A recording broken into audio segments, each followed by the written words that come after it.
Everyone, আজকের ডিনারে ছিল লুচি আর নিরামিষ আলুর দম। তো চলো সেটাই তোমাদের সাথে শেয়ার করি।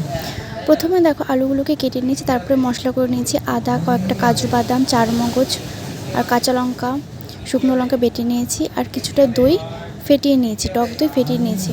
তারপরে দেখো কড়াইতে তেল গরম করে আলুগুলো নুন দিয়ে লাল লাল করে ভেজে তুলে নিয়েছি। তারপরে ওই তেলে ফোড়নে দিয়েছি শুকনো লঙ্কা, তেজপাতা, গোটা গরম মশলা আর জিরে। তারপরে দেখো বেটে রাখা মশলাটা দিয়ে দিয়েছি, আর দিয়ে দিয়েছি টমেটো পেস্ট।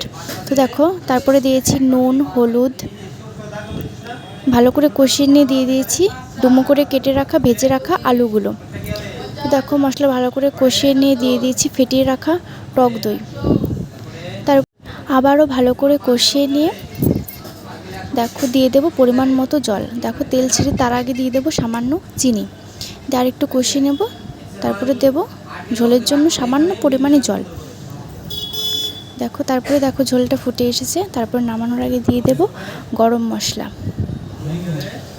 তো দেখো হয়ে গেছে, এবার নামিয়ে নেব।